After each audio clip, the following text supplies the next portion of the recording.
Hello children, in this video we will cover new words, question and answer, grammar exercise from the chapter Daydreams, class 5th, Maharashtra board.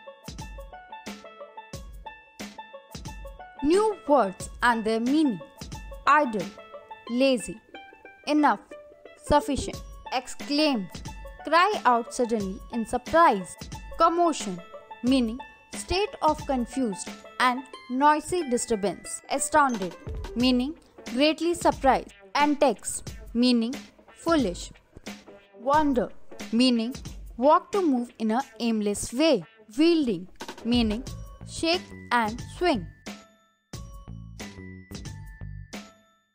Question and answer. Question number 1. What did the husband want to buy? बच्चों, तो question number 1 में पूछा गया है कि husband क्या खरीदना चाहता था. Answer: the husband wanted to buy a few cows. जो हस्बैंड था वो कुछ गाय खरीदना चाहता था. Question number 2. What plans did the wife make? जो वाइफ थी बच्चों, उसने क्या प्लान्स बनाए थे? Answer: the wife wanted to use earthen pots for milk, dahi, butter, and for ghee she wants to use another jar. She also wanted to send milk to her sister. तो जो wife थी बच्चों, वो उसने ये plan बनाया कि जो उसके पास मिट्टी के बर्तन हैं उनमें वो दूध, दही और बटर रखेगी और घी के लिए वो दूसरा जार यूज करेगी और वो अपनी बहन को भी दूध भेजना चाहती थी. Question number 3. What did the husband want to do with the extra milk? So question number 3 में बच्चों पूछा गया है जो हस्बैंड था वो एक्स्ट्रा मिल्क से क्या करना चाहता था.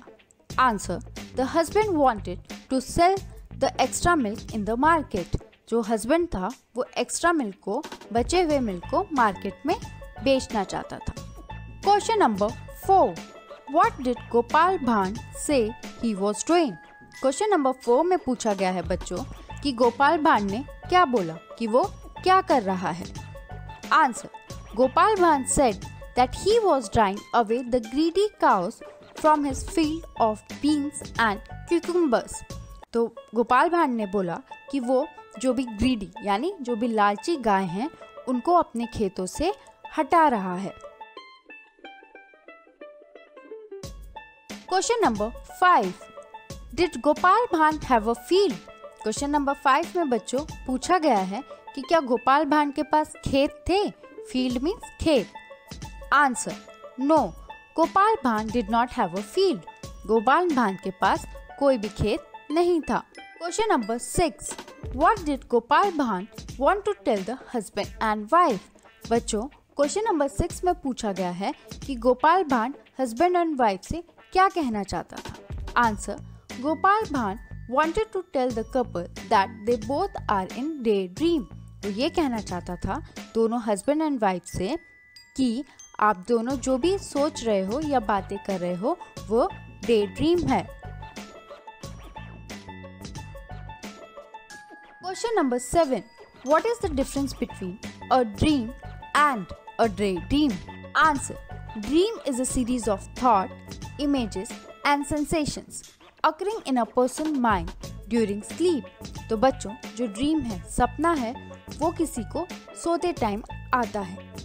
Day dream: a series of pleasant thoughts about something that distracts one's attention from the present. और जो डे ड्रीम होते हैं, जो दिन के सपने होते हैं बच्चों, उसमें क्या होता है कि आप जो प्रेजेंट में होते हैं उससे डिस्ट्रैक्ट होके कुछ भी प्लेजेंट थॉट्स या अच्छी अच्छी बातें सोचने लगते हैं.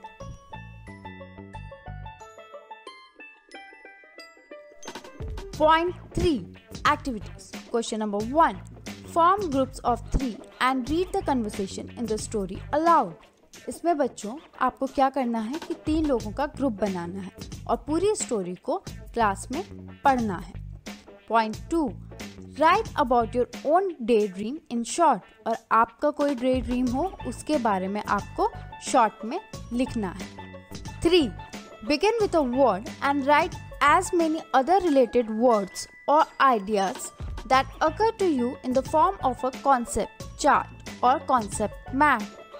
You can choose a word from those given here or you may choose any other suitable word. तो बच्चों, आपको ये जो पिक्चर दिख रहा है, आपको ये करना है, एक वर्ड आपको लेना है और उससे रिलेटेड जो भी वर्ड्स आपके माइंड में आते हैं उनको लिखते जाना है और एक मैप या चार्ट बनाना है। फॉर एग्जाम्पल यहाँ पे स्कूल दिया है, तो स्कूल से रिलेटेड जो भी वर्ड्स हैं वो इसमें लिखे गए हैं, जैसे school, teacher, bell, friends, time table. In the same way आप स्कूल, होम, फूड या मेडिसिन से बना सकते हैं। 4.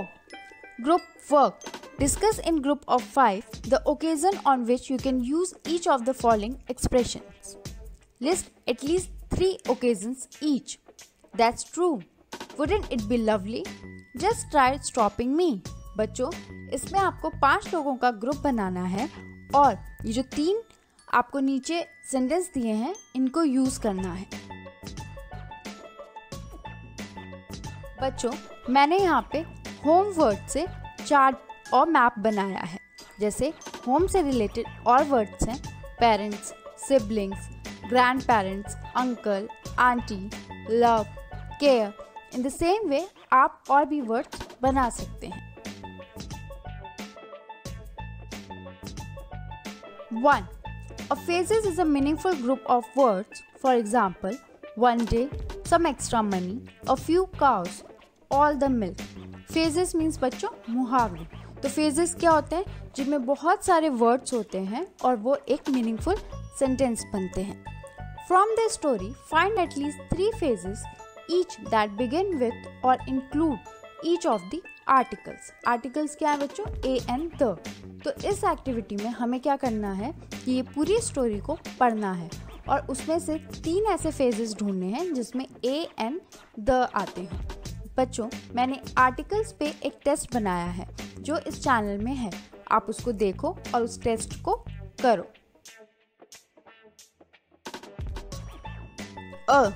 A drop of, a lot of work, a pot full of milk. N, no phases with N is there in the chapter. बच्चों, N से कोई भी phases इस chapter में नहीं है। The, in the market, though the air, all the commotion.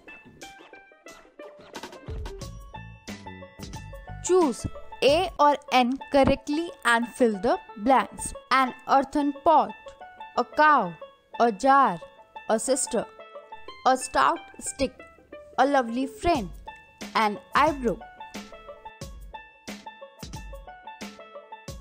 Point 3. Write the plural forms of the following: cow, cows, pot, pots, jar, jars, sister, sisters, market, markets, drop, drops, stick, sticks, corner, corners, field, fields, cucumber, cucumbers.